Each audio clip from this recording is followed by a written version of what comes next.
जब भी कोई नई हुकूमत बरसरे इक़्तिदार आती है तो अवाम को ये उम्मीद उठती है कि अब उन्हें कोई रिलीफ मिलेगा।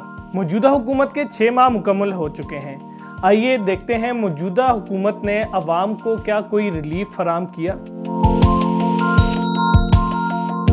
अप्रैल 2022 में तहरीक-ए-इंसाफ की हुकूमत ख़त्म हुई और मौजूदा हुकूमत ने इक़्तिदार को संभाला। महंगाई की बात करें तो मार्च के महीने में अदारा शुमारियात के मुताबिक पाकिस्तान में अफराते ज़र की शरह 9.1% थी, जो अब बढ़कर 23% तक पहुंच चुकी है। इसी 6 माह के दौरान अफराते ज़र ने 47 साला रिकॉर्ड तोड़ा है, यानी अफराते ज़र की शरह 27% तक पहुंची। पेट्रोल के निर्खों की बात करें तो 1 अप्रैल को पेट्रोल की कीमत 179 रुपए थी, जो अब बढ़कर 222 रुपए तक पहुंच चुकी है। गुज़िश्ता 6 माह के दौरान अशियाए खुर्दोनोश की कीमतों में तेजी से इजाफा देखने को मिला है। आइए कुछ अशियाए खुर्दोनोश के निर्खों का जिक्र करते हैं, जिसमें सबसे पहले बात करते हैं चावल की। 6 माह के दौरान 1 किलो बासमती चावल की कीमत में 30 रुपए का इजाफा हुआ है। 5 किलो ऑयल की कीमत में तकरीबन 6 माह के दौरान 560 रुपए तक का इजाफा हुआ है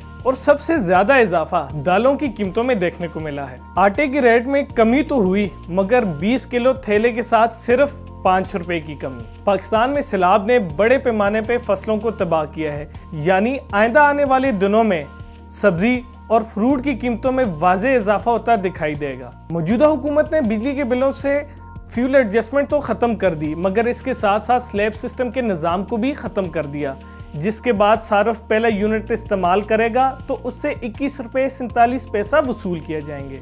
अप्रैल में जब तहरीक-ए-इंसाफ की हुकूमत गई तो डॉलर की कीमत तकरीबन 180 रुपये थी, जो आजकल 222 रुपये के आसपास घूम रहा है। ज़र मुबादला के ज़खायर की अगर बात करें तो 8 अप्रैल को स्टेट बैंक ऑफ पाकिस्तान के मुताबिक पाकिस्तान के ज़र मुबादला के ज़खायर 17.41 अरब डॉलर थे, जो अब कम होकर 13.25 अरब डॉलर रह चुके हैं। वफाकी वजीर खजाना ने ये दावा तो किया है कि डॉलर को 200 रुपये से नीचे लेकर आएंगे और आइंदा चंद दिनों में अच्छी खबरें सुनने को मिलेंगी, मगर गुज़िश्ता 6 माह में अवाम को कोई ख़ास रिलीफ मिलता दिखाई नहीं दिया।